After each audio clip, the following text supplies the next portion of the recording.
Revival fire എന്ന പ്രോഗ്രാമിലേക്ക് എല്ലാ പ്രേക്ഷകർക്കും സ്നേഹപൂർവ്വം സ്വാഗതം.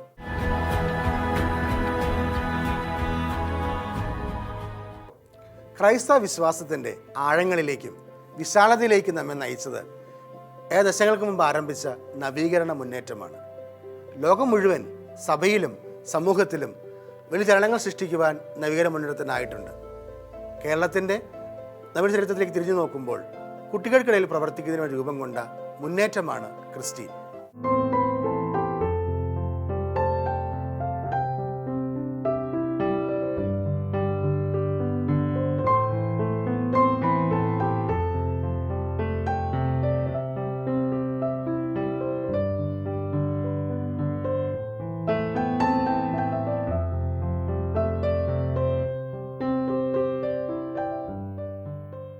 മേരിക്കുട്ടി ചേച്ചി എന്ന് നാം വിളിക്കുന്ന PV മേരിക്കുട്ടി, സന്തോഷ് ടി, ബിജു എന്നിവരാണ് ആദ്യം ക്രിസ്ത്യൻ മിനിസ്ട്രിയുടെ പ്രവർത്തനങ്ങൾ ആരംഭിക്കുന്നത്. കുട്ടികളുടെ ഇടയിൽ ക്രിസ്തുവിനെ നൽകാൻ അവരെ പ്രേരിപ്പിച്ചതിന് പിന്നിൽ വ്യക്തമായ ബോധ്യങ്ങളുണ്ട്. കുട്ടികളുടെ ആത്മീയ രക്ഷയെക്കുറിച്ച് മേരിക്കുട്ടി ചേച്ചിക്ക് ഉണ്ടായ ഒരു സ്വപ്നത്തിൽ നിന്നാണ് തുടക്കം. ഞാൻ കോളേജിൽ പഠിച്ചുകൊണ്ടിരിക്കുന്ന സമയത്ത്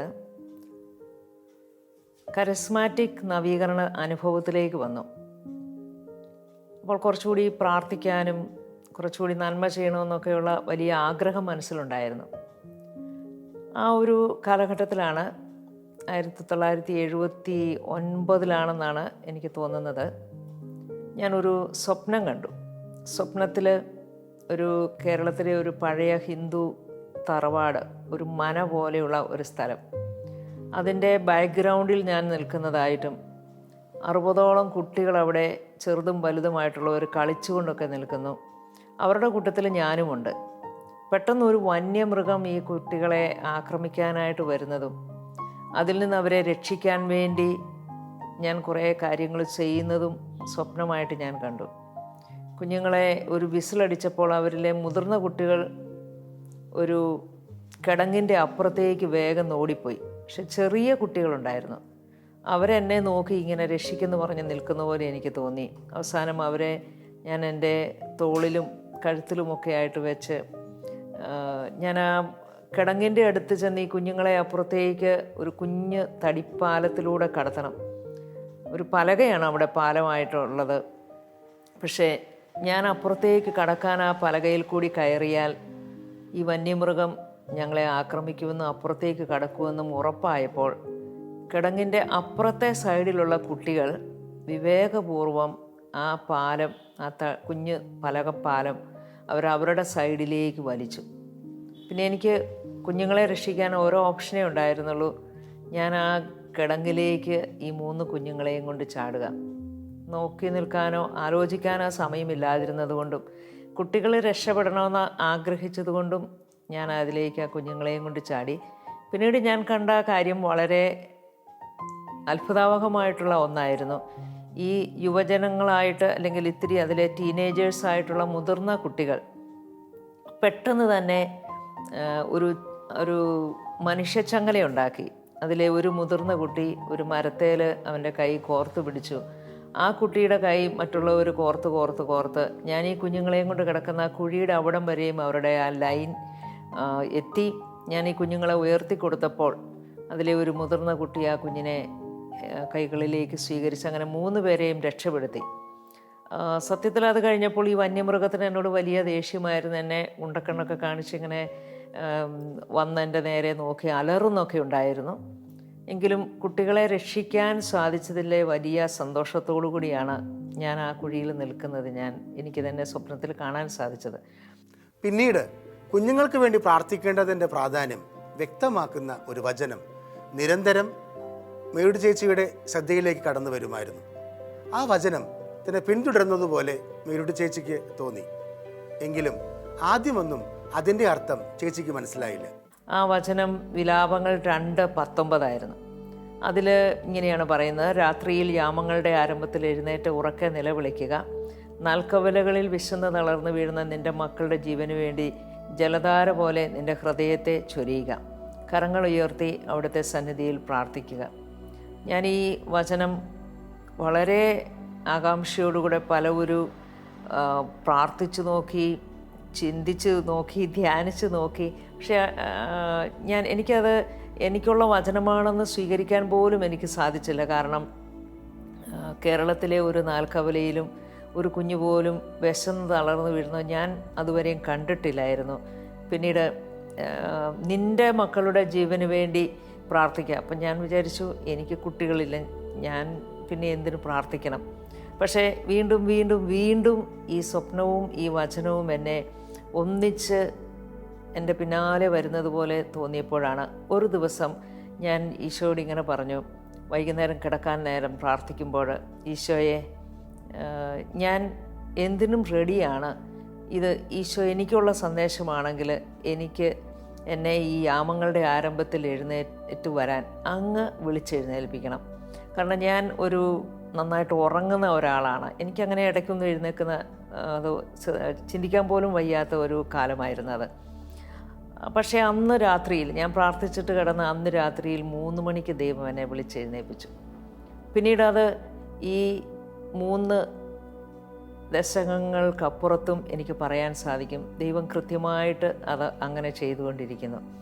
അപ്പോൾ ആ സമയത്ത് 3 മണി മുതൽ 4 മണി വരെയുള്ള സമയത്ത് കുട്ടികൾക്ക് വേണ്ടി പ്രാർത്ഥിക്കുവാൻ, ലോകത്തിലുള്ള കുഞ്ഞുങ്ങളെയൊക്കെ ഒരു സ്വന്തം കുഞ്ഞ് എന്നതുപോലെ കാണുവാനും അവർക്ക് വേണ്ടി പ്രാർത്ഥിക്കുവാനും അവർക്ക് വേണ്ടി കരയുവാനും അവർക്ക് വേണ്ടി കരങ്ങൾ വിരിച്ചു പിടിക്കുവാനും ഒക്കെ സാധിക്കുന്നു. ദൈവത്തിൻ്റെ ഒരു വലിയ കൃപയായിട്ടാണ് ഞാനിത് കാണുന്നത്. കാരണം വ്യക്തിപരമായിട്ടാണെങ്കിൽ എനിക്കങ്ങനെ എഴുന്നേൽക്കാനും പ്രാർത്ഥിക്കാനും ഒന്നും വലിയ താല്പര്യം ഇല്ലാതിരുന്ന ഒരു കാലഘട്ടമായിരുന്നു അന്ന്. പക്ഷേ ദൈവം അതിനെ ഇടയാക്കി. ഇന്ന് ഞാൻ തിരിഞ്ഞു നോക്കുമ്പോൾ എനിക്ക് പറയാൻ സാധിക്കും, ദൈവത്തിൻ്റെ പരിശുദ്ധാത്മാവിൻ്റെ വലിയ ഒരു ഇടപെടൽ ഈ സ്വപ്നത്തിൻ്റെയും ഈ ദൈവവചനത്തിൻ്റെയും എല്ലാം പിന്നിലുണ്ടായിരുന്നു. ദൈവം ഇന്നും ആ ഒരു സ്വപ്നത്തിൻ്റെ വെളിച്ചത്തിൽ എന്നെ നയിക്കുന്നത് എനിക്ക് വലിയ പ്രചോദനമായിട്ടാണ് നിൽക്കുന്നത്. പ്രത്യേകിച്ച് ആ ചെറിയ കുട്ടികളെ പ്രത്യേകം കെയർ ചെയ്യണമെന്ന് അവരെന്നെ നോക്കി നിന്നതും അവരെ എടുത്തുകൊണ്ട് കടന്ന് അപ്പുറത്തേക്ക് പോകാൻ ശ്രമിക്കുമ്പോൾ ആ പാലത്തിൽ കൂടെ കടക്കാൻ പറ്റാതെ വന്നതും കൂടുതൽ ശ്രദ്ധിക്കണമെന്നൊക്കെ ദൈവം എന്നോട് പറയുന്നത് പോലെ തോന്നി. എനിക്കിത് തിരിഞ്ഞു നോക്കുമ്പോൾ എനിക്ക് നല്ല സന്തോഷമാണ്. ദൈവത്തിൻ്റെ വഴി നടത്തലിനെ കുറിച്ച് ചിന്തിക്കുമ്പോൾ ദൈവത്തോട് ഒത്തിരി സ്നേഹമാണ് തോന്നുന്നത്. ദൈവത്തിന് ഇത്രയും സ്നേഹം കുഞ്ഞുങ്ങളോടുണ്ടല്ലോ എന്ന് ഓർക്കുമ്പോൾ എൻ്റെ മനസ്സിൽ നല്ല ആനന്ദം തോന്നാറുണ്ട്. കോളേജ് പഠനകാലത്താണ് നവിക അനുഭവത്തിൽ വന്ന സഹപാഠികളോടൊപ്പം ചെറിയ ശുശ്രൂഷകൾ ആരംഭിക്കുന്നത്. ആദ്യ നാളുകളിൽ തന്നെ കുട്ടികളോടൊപ്പം സമയം ചെലവഴിക്കാനാണ് മേലുട്ടി ചേച്ചിക്ക് നിയോഗം ലഭിച്ചത്. കുട്ടികളോട് പറഞ്ഞു കൊടുക്കുന്ന കാര്യങ്ങളെല്ലാം അവർ വലിയ താല്പര്യത്തോടെ ശ്രദ്ധിക്കുന്നതും ആവേശത്തോടെ പ്രാർത്ഥിക്കുന്നതുമെല്ലാം മേലുട്ടി ചേച്ചിയെ വല്ലാതെ സ്പർശിച്ചു. കുട്ടികൾ പ്രാർത്ഥിക്കുമ്പോൾ ശക്തമായ ദൈവിക ഇടപെടലുണ്ടാകുന്നതുമെല്ലാം കുട്ടികളുടെ ഇടയിൽ ഈശോയെ കൊടുക്കാൻ വലിയ പ്രചോദനം നൽകി. ഇത് ഒരു വലിയ തുടക്കമായിരുന്നു. ഞാൻ എറണാകുളത്ത് സെയിൻറ്റ് തെരേസാസ് കോളേജിലാണ് പഠിച്ചത്. അപ്പോൾ അവിടെ പഠിക്കുന്ന സമയത്താണ് ഞാൻ കരിസ്മാറ്റിക് നവീകരണ അനുഭവത്തിലേക്ക് വന്നത്. അപ്പോൾ വന്നു കഴിഞ്ഞ് ഈ ഒരു ഗ്രൂപ്പിൽ പ്രാർത്ഥിക്കുമ്പോൾ പലപ്പോഴും നിങ്ങൾ മറ്റുള്ളവരിലേക്ക് ഇറങ്ങിച്ചെല്ലുക എന്നൊരു സന്ദേശം കിട്ടുമായിരുന്നു. പ്രത്യേകിച്ച് ഞങ്ങൾ കുറച്ച് യുവാക്കൾക്ക്. അങ്ങനെ ഞങ്ങൾ എവിടേക്ക് ഇറങ്ങിച്ചെല്ലും പ്രവർത്തിക്കുമെന്നൊക്കെ വിചാരിച്ച് വിഷമിച്ചിരിക്കുമ്പോഴാണ് ഞങ്ങൾക്ക് അനുസരിക്കണമെന്നുണ്ട്, പക്ഷേ എവിടെയെന്നറിയില്ല. അവസാനം ആ ഒരു 70കളുടെ രണ്ടാം പകുതിയിൽ ഞങ്ങളെപ്പോലെയുള്ള കുറച്ച് കോളേജിൽ പഠിക്കുന്ന വിദ്യാർത്ഥികൾ ഈ വിധത്തിലുള്ള ഒരാഗ്രഹവുമായിട്ട് ഇറങ്ങിച്ചെന്നാൽ ഞങ്ങളെ അധികം പേരൊന്നും സ്വീകരിക്കുമെന്ന് ഞങ്ങൾക്ക് തോന്നിയില്ല. എന്തായാലും ഞങ്ങളുടെ തീഷ്ണത ഞങ്ങളെ എത്തിച്ചത് എറണാകുളത്ത് തേവര ജംഗ്ഷനിൽ ഒരു സ്ലമ്മിലാണ്. അവിടെ റോഡിനും റെയിൽ ലൈനിനും ഇടയ്ക്കുള്ള ഒരു സ്ലം ഉണ്ടായിരുന്നു. അവിടെ 35 കുടിലുകളാണ് ഉണ്ടായിരുന്നത്. അപ്പോൾ അവിടെ ഞങ്ങൾ ചെന്നു. അവിടെ ഞങ്ങളെ ആ സ്ലമ്മിലുള്ളവർ പല തരത്തിലുള്ള ആളുകളായിരുന്നു. അവർ ഞങ്ങളെ സ്വീകരിച്ചു. ഞങ്ങൾ അവരുടെ വീടുകളിലൊക്കെ കയറി ഇറങ്ങി. ഒരു കാര്യം ഞങ്ങൾക്ക് മനസ്സിലായി, അവിടെയുള്ള മുതിർന്നവരോട് സംസാരിക്കണമെങ്കിൽ അവിടെയുള്ള കുട്ടികളെ മാറ്റി നിർത്തണം. കാരണം ഞങ്ങൾ മുതിർന്നവരോട് എന്തെങ്കിലും സംസാരിക്കാൻ തുടങ്ങുമ്പോൾ കുട്ടികളെല്ലാം വന്നിങ്ങനെ ഞങ്ങളുടെ ചുറ്റിനും നിൽക്കും. അപ്പോൾ ഒന്നും സംസാരിക്കാൻ പറ്റില്ല. അവർക്ക് ഞങ്ങളോടും പറയാൻ പറ്റില്ല, ഞങ്ങൾക്ക് അവരോടും പറയാൻ പറ്റില്ല. സ്ലമ്മിൻ്റെ അന്തരീക്ഷമൊക്കെ അത്ര നല്ലതൊന്നുമല്ല എങ്കിൽ പോലും ഞങ്ങളൊരു 6-7 പേര് എല്ലാ ഞായറാഴ്ചയും തന്നെ അവിടെ പോകാൻ തുടങ്ങി. അങ്ങനെ ഇരിക്കുമ്പോഴാണ് എനിക്കൊരു ഐഡിയ തോന്നി. ഈ ചെറിയ കുട്ടികളെ അവരുടെ ഒന്ന് ഒരുമിച്ച് കൂട്ടുകയാണെങ്കിൽ എൻ്റെ കൂടെയുള്ളവർക്ക് വലിയവരോടും സംസാരിക്കാം, എനിക്ക് കുട്ടികളോടും സംസാരിക്കാൻ സാധിക്കും. അങ്ങനെ ആദ്യത്തെ കുട്ടികളുടെ ഒരു ഗ്രൂപ്പ് ഉണ്ടായത് ഈ പെരുമാനൂർ തേവര ജംഗ്ഷനിലുള്ള ആ പെരുമാനൂർ കവലയിലെ സ്ലമ്മിലാണ്. അവിടെ ഒരു old railway signal room, railway ഉപയോഗിക്കാത്ത ഒരു പഴയ സിഗ്നൽ റൂം ഉണ്ടായിരുന്നു. അതിൻ്റെ വരാന്ത പോലെയുള്ള സ്ഥലത്താണ് ഞാൻ ഈ കൊച്ചുങ്ങളെ ഒരുമിച്ച് കൂട്ടിയത്. അവിടെ ഞാൻ അവരെ ദൈവവചനം കഥ രൂപത്തിൽ പറഞ്ഞു കൊടുക്കുമായിരുന്നു, അല്ലാത്ത കഥകളും പറയുമായിരുന്നു. ഞാൻ പാട്ടൊന്നും പാടുകയില്ലെങ്കിലും 2 ലൈനൊക്കെയുള്ള പാട്ടുകളൊക്കെ അവരെ പഠിപ്പിക്കും. അങ്ങനെ കുട്ടികൾക്ക് വലിയ സന്തോഷമായിരുന്നു. കുട്ടികൾ പ്രാർത്ഥിക്കുമായിരുന്നു നന്നായിട്ട്. ഒരു നാനാജാതി മതത്തിലുള്ള ആളുകളൊക്കെ ആയിരുന്നെങ്കിലും കുട്ടികൾ നന്നായിട്ട് പ്രാർത്ഥിക്കുന്നത് കാണാൻ സാധിച്ചു, ദൈവത്തെ വിളിച്ച്. അങ്ങനെ പിന്നീട് ഈ കുട്ടികൾ ഏറ്റവും അധികം പ്രാർത്ഥിച്ചത് അവരുടെ കുടുംബങ്ങൾക്ക്, പ്രത്യേകിച്ച് അവരുടെ മാതാപിതാക്കൾക്ക് വേണ്ടിയിട്ടാണ്. അവിടെ രോഗികളായിട്ടുള്ള മാതാപിതാക്കളൊക്കെ ഉണ്ടായിരുന്നു. ഈ കുഞ്ഞുങ്ങൾ അവർക്കൊക്കെ വേണ്ടി പ്രാർത്ഥിച്ചപ്പോൾ അവർക്ക് സൗഖ്യം കിട്ടുന്നത് കാണാനായിട്ട് സാധിച്ചു. ഓരോ ഞായറാഴ്ചയും വരുമ്പോൾ കുട്ടികൾ അവരുടെ പേരൻസിന് കിട്ടിയ സൗഖ്യത്തെക്കുറിച്ച് പറയുമായിരുന്നു. അവിടെ കുട്ടികളുടെ പ്രാർത്ഥന വളരെ ഫലദായകമാണെന്ന് എനിക്ക് മനസ്സിലാക്കാൻ സാധിച്ചു. അങ്ങനെ ഞങ്ങൾ 2 വർഷത്തോളം ഈ ഒരു കുഞ്ഞുങ്ങളുടെ ഗ്രൂപ്പിൽ ഞാൻ പോകുമായിരുന്നു. ഞാൻ ഒരുപാട് കാര്യങ്ങൾ ആ കുഞ്ഞുങ്ങളിൽ നിന്ന് പഠിച്ചു. പ്രാർത്ഥിക്കുന്ന രീതി പഠിച്ചു, അവരുടെ നിഷ്കളങ്കത പഠിച്ചു, അവരുടെ ആകാംക്ഷ, ജിജ്ഞാസ എല്ലാത്തിനെക്കുറിച്ചും അവരുടെ ഉള്ളിൻ്റെ ഉള്ളിലെ ദുഃഖങ്ങളൊക്കെ എന്താണെന്ന് കുറച്ച് തിരിച്ചറിയാനായിട്ട് സാധിച്ചു. ഒരു ബ്രോക്കൺ ഫാമിലീസിൻ്റെ ദാരിദ്ര്യം അനുഭവിക്കുന്ന അന്തരീക്ഷത്തിൽ കുഞ്ഞുങ്ങളുടെ അവസ്ഥ, അങ്ങനെ ഒത്തിരി കാര്യങ്ങൾ പഠിച്ചു, മനസ്സിലാക്കി. പിന്നീട് ഞങ്ങൾക്ക് തോന്നി ഞങ്ങൾ ഇനി ഇടവകകളിലേക്ക്, സ്കൂളുകളിലേക്കൊക്കെ ഇറങ്ങിച്ചെല്ലണമെന്ന്. അപ്പോൾ ഈ കാര്യങ്ങൾ അന്ന് എറണാകുളം ബസിലിക്ക പള്ളിയുടെ കൊച്ചച്ഛനായിരുന്ന ബഹുമാനപ്പെട്ട വർഗീസ് മണവാളൻ അച്ഛനോട് സംസാരിക്കുമ്പോഴാണ് നമുക്കിങ്ങനെ കുട്ടികൾക്ക് വേണ്ടി പ്രോഗ്രാം ചെയ്യാം. അങ്ങനെ അച്ഛനാണ് ഈ കുട്ടികൾക്കൊരു ധ്യാനം നടത്തുകയാണെങ്കിൽ ഏത് വിധത്തിലുള്ള ക്ലാസ്സുകൾ അവർക്ക് എടുക്കണം, അങ്ങനെയൊക്കെയുള്ള ഒരു ദൈവസ്നേഹം, ക്ഷമിക്കുന്ന സ്നേഹം, ഈശ്വര രക്ഷകനാണ്, നമുക്ക് പാപത്തെക്കുറിച്ച് അനുതപിക്കണം, അങ്ങനെയുള്ള വിഷയങ്ങളെല്ലാം എഴുതി ചെറുതായിട്ട് ഒരുങ്ങി. ഏറ്റവും ആദ്യത്തെ ഒരു ധ്യാനം നടത്തിയത് എറണാകുളത്ത് ഉള്ള സെൻറ്റ് മേരീസ് സ്കൂളിൻ്റെ ബോർഡിങ്ങിൽ വെച്ചായിരുന്നു. ഏറ്റവും ആദ്യം ഒരു പാരിഷ് ലെവലിൽ ഒരു ധ്യാനം നടന്നത് എറണാകുളത്ത് വൈപ്പിൻ കരയിലുള്ള കുഴിപ്പള്ളി ഇടവകയിലാണ്. ക്രിസ്റ്റീൻ എന്ന് കേൾക്കുമ്പോൾ മനസ്സിലേക്ക് കടന്നു വരുന്ന 2 മുഖങ്ങൾ കൂടിയുണ്ട്, സന്തോഷ് ടീം, ബിജുവും. സ്കൂളുകളിലും ഇടവകളിലും കുട്ടികൾക്കായുള്ള ധ്യാനം സംഘടിപ്പിക്കുന്ന കാലത്താണ് മേരിക്കുട്ടി ചേച്ചി സന്തോഷ്, ബിജു സഹോദരങ്ങളുമായി കണ്ടുമുട്ടുന്നത്. ആ കൂടിക്കാഴ്ച വലിയൊരു ശുശ്രൂഷ മുന്നേറ്റത്തിലേക്കാണ് ദൈവാത്മാവ് നയിച്ചത്. 1979 മുതൽ ഈ 89 വരെയുള്ള ആ ഒരു കാലഘട്ടം ശരിക്കും പറഞ്ഞാൽ ഒരു വളർച്ചയുടെ ഒരു കാലഘട്ടമായിരുന്നു.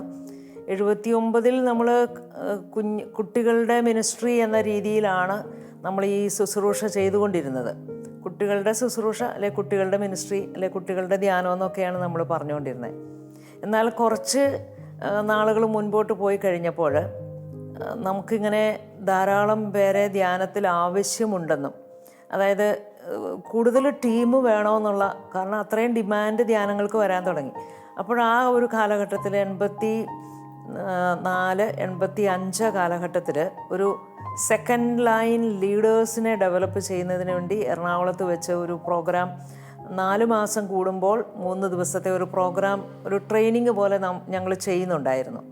അപ്പോൾ ആ ഒരു ട്രെയിനിങ്ങിൻ്റെ സമയത്താണ് സന്തോഷ്, ബിജു സഹോദരന്മാരെ എനിക്ക് പരിചയപ്പെടാനായിട്ട് ഇടവന്നത്. അവർ കോട്ടയത്താണ് അവരുടെ വീട്. അവർ സ്പോർട്സ് താരങ്ങളൊക്കെ ആയിരുന്നു. അങ്ങനെ അവരെ പരിചയപ്പെടാനിടെ അവരുടെ കൂട്ടത്തിൽ തോമസ് കുര്യൻ, ബെന്നി ജോസഫ് വട്ടംതൊട്ടി എന്നുള്ള 2 പേരും കൂടി ഉണ്ടായിരുന്നു. ഞാൻ 85 എറണാകുളത്ത് ഒരു യൂത്ത് കൺവെൻഷൻ നടക്കുമ്പോൾ മിനിസ്ട്രീസ് അനുസരിച്ച് ശുശ്രൂഷകൾ ചെയ്യാൻ അവിടെ തന്നെ ഈ ലീഡേഴ്സിനെ പല ഗ്രൂപ്പൊക്കെ ആയിട്ട് തിരിച്ച് ഇങ്ങനെ ഒരു ആഹ്വാനം ഞങ്ങളുടെ ലീഡേഴ്സിൽ നിന്ന് ഞങ്ങൾക്ക് കിട്ടി. അപ്പോൾ ആ കിട്ടിയ സമയത്ത് ഞാനിങ്ങനെ കുട്ടികളുടെ മിനിസ്ട്രിക്ക് വേണ്ടി ഞാൻ മാറി നിന്നു. എനിക്ക് കുറച്ച് ബോധ്യമുള്ളതുകൊണ്ട്. പക്ഷേ എൻ്റെ കൂടെ ആരും ഉണ്ടായിരുന്നില്ല. ഞാനിങ്ങനെ ആരും ഇല്ലാത്തത് കൊണ്ട് ഞാൻ തന്നെ ഒറ്റയ്ക്ക് ഇങ്ങനെ മുറ്റത്തൂടെ ഇറങ്ങി ഈ തേവര കോളേജിൽ വെച്ചായിരുന്നു. ആ ഒരു കോളേജിൻ്റെ ക്യാമ്പസിൽ കൂടി ഞാൻ നടക്കുമ്പോഴാണ് ഒരു തെങ്ങിൻ്റെ ചുവട്ടിലായിട്ട് ഈ 3-4 സഹോദരങ്ങൾ ഇരിക്കുന്നു. Biju, Santhosh, Thomas Kurian, Benny Joseph. അപ്പോൾ ഞാൻ ഇവരോട് ചോദിച്ചു, നിങ്ങളുടെ മിനിസ്ട്രി ഏതാണ്? അപ്പോൾ അവർ പറഞ്ഞു, ഞങ്ങൾക്ക് ഇവിടെ പറഞ്ഞ ഒരു മിനിസ്ട്രിയും ഞങ്ങൾക്ക് പറ്റുന്നതായിട്ട് തോന്നിയില്ല, അതുകൊണ്ടാണ്. അപ്പോൾ ഞാൻ ഇവരോട് ചോദിച്ചെങ്കിൽ പിന്നെ നിങ്ങൾക്ക് കുട്ടികളുടെ മിനിസ്ട്രിയിൽ ചേരാൻ താല്പര്യമുണ്ടോ? അപ്പോൾ അവർ പറഞ്ഞു, ഓ ശരി, കുട്ടികളുടെ മിനിസ്ട്രി എന്നാൽ അതിൽ ചേർന്നേക്കാം. അങ്ങനെയാണ് അവർ ആദ്യം ആ തെങ്ങിൻ്റെ ചുവട്ടിലിരുന്നു കൊണ്ട് കുട്ടികളെക്കുറിച്ച് ഞാൻ അവരോട് സംസാരിക്കുകയും അവർക്ക് താല്പര്യം തോന്നുകയും ഞങ്ങൾ വീണ്ടും ഞങ്ങളുടെ ആ ട്രെയിനിങ് ഇങ്ങനെ തുടരുന്നുണ്ടായിരുന്നു. അതിൻ്റെ ഒരു ദിവസം ട്രെയിനിങ് കഴിഞ്ഞ് ഞങ്ങൾ പോരുമ്പോൾ കോട്ടയം വരെ ഞാൻ ട്രെയിനിനാണ് വരുന്നത്. അത് കഴിഞ്ഞിട്ടാണ് ഞാൻ കാഞ്ഞിരപ്പള്ളിയിലുള്ള എൻ്റെ വീട്ടിലേക്ക് പോയിക്കൊണ്ടിരുന്നത്. പക്ഷെ അന്ന് ട്രെയിൻ ലേറ്റ് ആയതുമൂലം എനിക്ക് കോട്ടയത്ത് ഇറങ്ങിയപ്പോൾ തന്നെ സന്ധ്യയായി. എനിക്ക് എൻ്റെ കാഞ്ഞിരപ്പള്ളിയിലേക്ക് എനിക്ക് പോകാനായിട്ട്, കാഞ്ഞിരപ്പള്ളിക്ക് പോകാം, പക്ഷേ അവിടുന്ന് വീണ്ടും ഒരു ബസ് കയറിയാലേ എനിക്ക് വീട്ടിലെത്താൻ പറ്റുള്ളൂ. അപ്പോൾ ആ ബസ് കിട്ടത്തില്ല. അപ്പം ഞാനിങ്ങനെ വിഷമിച്ച് നിൽക്കുമ്പോൾ സന്തോഷം ബിജുവും എന്നോട് പറഞ്ഞു, ചേച്ചി വിഷമിക്കണ്ട, ഞങ്ങളുടെ പെങ്ങൾ ഇവിടെ കോട്ടയം റെയിൽവേ സ്റ്റേഷനിൽ ജോലി ചെയ്യുന്നുണ്ട്, ബീന. അപ്പോൾ ബീനയുടെ കൂടെ ചേച്ചി വീട്ടിലേക്ക് പോയിക്കോ. അങ്ങനെയാണ് ഞാൻ ആദ്യമായിട്ട് കാഞ്ഞിരപ്പള്ളിക്ക് പോകാൻ പറ്റാത്ത ഒരു സാഹചര്യത്തിൽ ഈ സന്തോഷിൻ്റെയും ബിജുവിൻ്റെയും ഒക്കെ വീട്ടിലേക്ക് വരുന്ന എന്നൊരു ചെറിയ ഗവൺമെൻറ് ക്വാർട്ടേഴ്സാണ്, ചെറിയ സൗകര്യങ്ങളൊക്കെ ഉള്ളൂ. പക്ഷേ ഞാൻ ആ വീട്ടിൽ ചെന്നപ്പോഴാണ് എനിക്ക് അവരുടെ വലിയ മനസ്സിനെക്കുറിച്ച് മനസ്സിലാക്കാൻ സാധിച്ചു. അവർ സ്പോർട്സ് ഫീൽഡിൽ നിന്നും കുറേ കഷ്ടതകളിലൂടെയൊക്കെ കടന്നു പോയതിന് ശേഷം ദൈവത്തിൻ്റെ സ്നേഹാനുഭവത്തിലേക്ക് കടന്നു വന്നവരാണ്. അത്രയും ഒരു തീഷ്ണത ദൈവരാജ്യത്തോട് അവർക്കുണ്ടെന്ന് എനിക്ക് മനസ്സിലായി.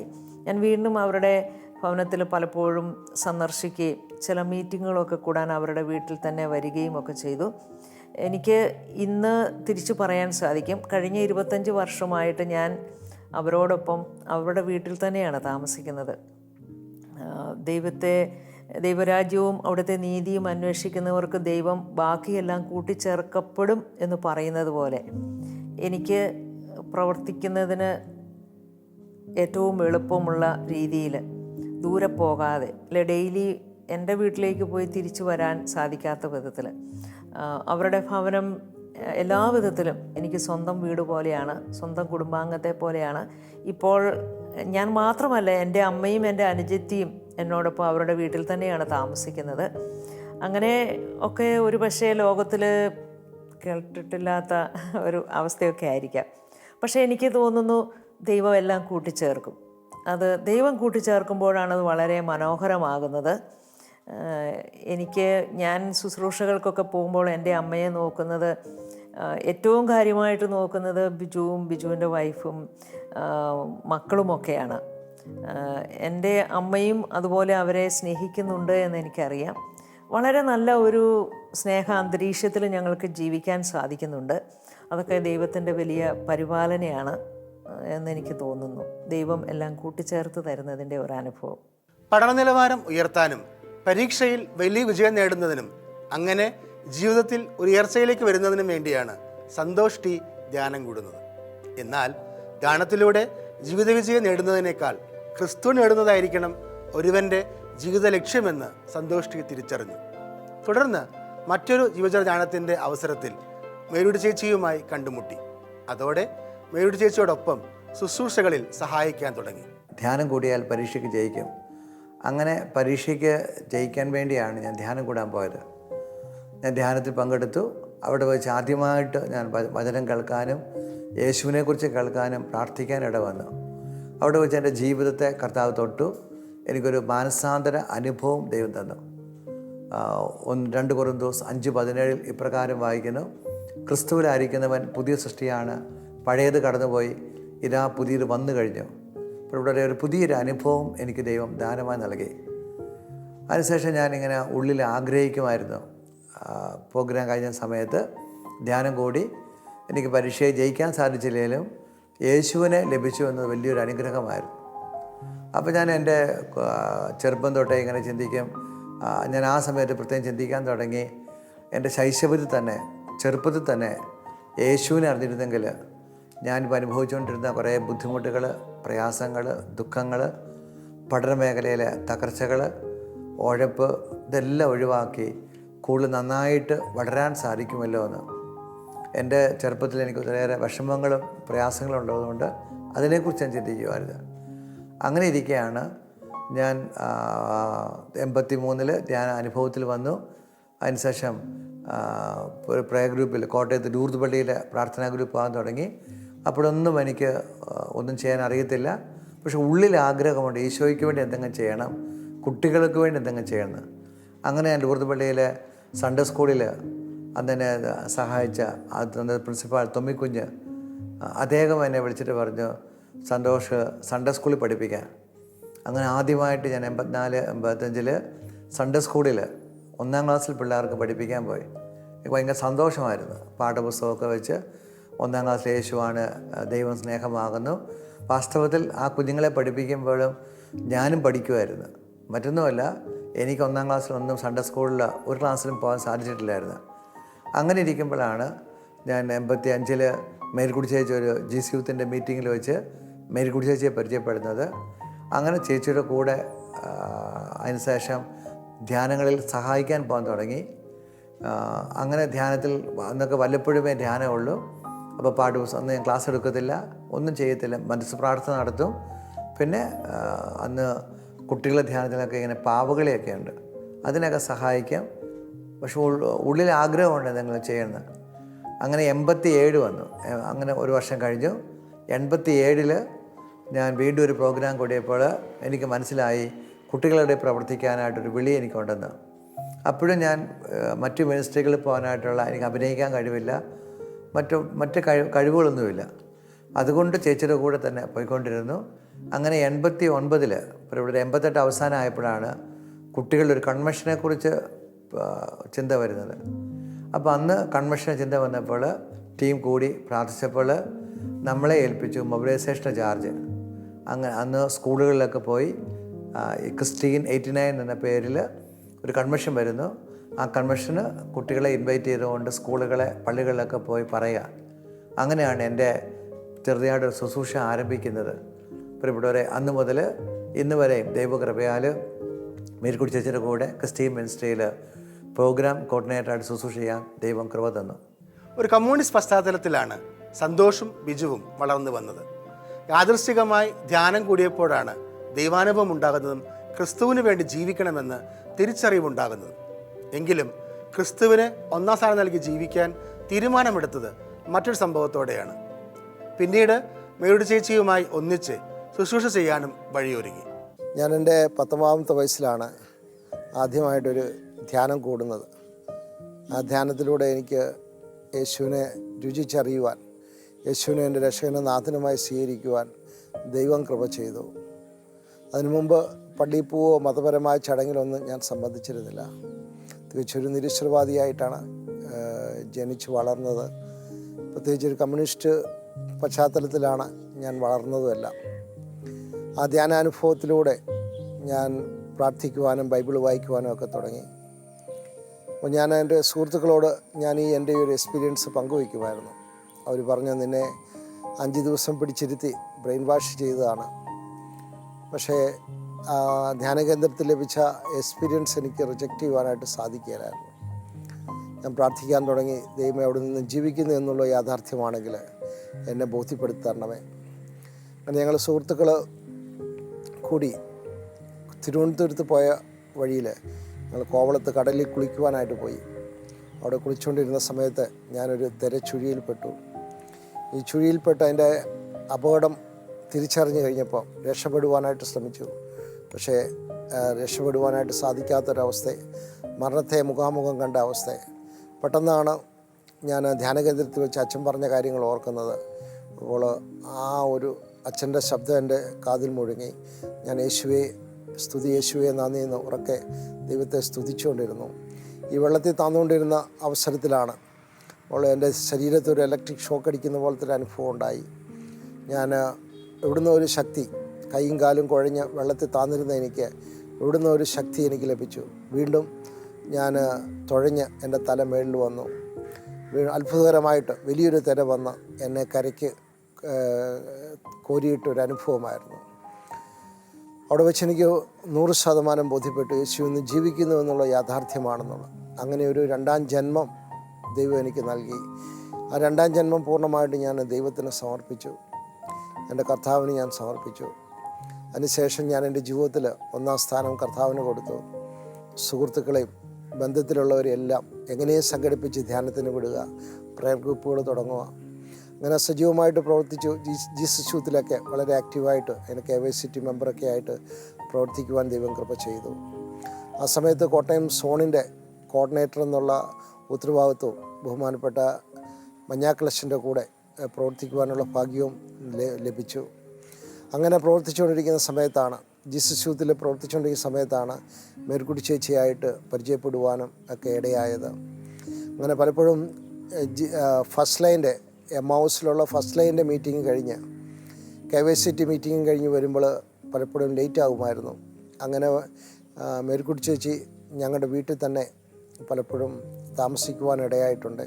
കാരണം ചേച്ചിക്ക് കാഞ്ഞിരപ്പള്ളിക്കുള്ള ബസ്, പ്രത്യേകിച്ച് ചേച്ചിയുടെ വീട്ടിലേക്കുള്ള ബസ് ലേറ്റായി കഴിഞ്ഞാൽ കിട്ടാറില്ലായിരുന്നു. അപ്പോൾ ഞങ്ങളുടെ വീട്ടിൽ അങ്ങനെ ആ ബന്ധം ഒരു വലിയ ഒരു ദൃഢബന്ധത്തിലേക്ക് ദൈവം നയിച്ചു. ഞങ്ങളുടെ ഒരു കുടുംബത്തിലെ അംഗത്തെ പോലെ പപ്പായും മമ്മിയും എൻ്റെ മമ്മിയും എല്ലാം ചേച്ചിയെ സ്വീകരിക്കുവാനായിട്ട് തയ്യാറായി. അങ്ങനെ പടിപടിയായിട്ട് ചേച്ചിയുടെ ശുശ്രൂഷകളിൽ ഞങ്ങളും ഭാഗമാക്കാനും തുടങ്ങി. പ്രത്യേകിച്ച് എൻ്റെ ബ്രദർ സന്തോഷാണ് ചേച്ചിയുടെ കൂടെ ഏറ്റവും കൂടുതൽ സഹായിച്ച് ആദ്യം മുന്നിട്ട് വന്നത്. കുട്ടികൾക്ക് വേണ്ടി ഒരു കൺവെൻഷൻ, ഓൾ കേരള ഒരു കൺവെൻഷൻ അന്ന് പ്ലാൻ ചെയ്തു. പക്ഷേ ഓൾ കേരള ലെവലിൽ നടത്തുവാനായിട്ട് അന്നത്തെ ഉത്തരവാദിത്തപ്പെട്ടവർ അതിനനുവദിച്ചില്ല.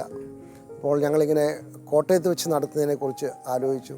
അങ്ങനെ ആ കാര്യം ബഹുമാനപ്പെട്ട ഫാദർ ജെയിംസ് മഞ്ഞാക്കലുമായിട്ട് ഞങ്ങൾ സംസാരിച്ചു. അച്ഛനത് വലിയ മനസ്സോടുകൂടി അതിനെ സ്വീകരിച്ചു.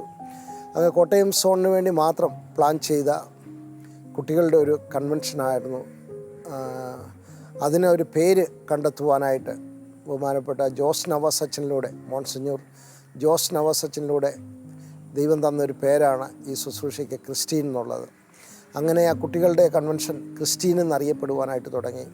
പിന്നെ കോട്ടയം ഏരിയയ്ക്ക് വേണ്ടി മാത്രം തുടങ്ങിയെങ്കിലും കേരളത്തിൻ്റെ എല്ലാ ഭാഗത്തു നിന്നും 2500ഓളം കുട്ടികൾ അതിൽ പങ്കെടുത്തു. അപ്പോൾ അതിൻ്റെ എല്ലാ സപ്പോർട്ടും എല്ലാ സഹായവും ചെയ്യാമെന്ന് പറഞ്ഞ മഞ്ഞാക്കളച്ചൻ അത് ആ കൺവെൻഷൻ തുടങ്ങുന്നതിന് അല്പസമയം മുമ്പ് ഒരു 2-3 ആഴ്ചയോ മുമ്പ് ഒരു മേജർ ആക്സിഡൻറ്റിൽ പെടുകയും ഹോസ്പിറ്റലൈസ് ആവുകയും ചെയ്തു. അപ്പോൾ അതിനൊരു ആരുമില്ലാത്തൊരവസ്ഥയായി. അപ്പം ആ സമയത്ത് ഞാനതിൻ്റെ ഒരു ഫുൾ ടൈമായിട്ട് ഇറങ്ങുവാനായിട്ട് നിർബന്ധിതമായി. അതേ തുടർന്നുണ്ടായ മറ്റു പല പ്രശ്നങ്ങൾ, ഇതിനെതിരെയുള്ള വലിയ വലിയ സംഘടിതമായിട്ടുള്ള പ്രശ്നങ്ങൾ, ഇതൊക്കെ വന്നപ്പോൾ എങ്ങനെയാണെന്നറിയില്ല, അതിൻ്റെ മുമ്പിൽ നിന്ന് ഇതിന് വേണ്ട എല്ലാ സഹായവും ചെയ്യേണ്ട ഒരവസ്ഥയിലേക്ക് വന്നു. അങ്ങനെ ഞാൻ പോലും അറിയാതെ ഞാൻ ഈ ക്രിസ്ത്യൻ ശുശ്രൂഷകളുടെ ഭാഗമായിട്ട് മാറുകയായിരുന്നു. കുഞ്ഞുങ്ങളിടയിൽ ശുശ്രൂഷ ചെയ്യുന്ന ക്രിസ്ത്യൻ മിനിസ്ട്രി രൂപം കൊണ്ട വഴികളാണ് നാം ഈ എപ്പിസോഡ് ചർച്ച ചെയ്തത്. ക്രിസ്ത്യൻ ഇന്ന് കാണുന്ന നിലയിലേക്ക് വളർന്നു വന്ന സാഹചര്യങ്ങൾ അടുത്ത എപ്പിസോഡിൽ നമുക്ക് ചർച്ച ചെയ്യാം. അതുവരേക്കും പ്രാർത്ഥനാപൂർവ്വം കാത്തിരിക്കാം.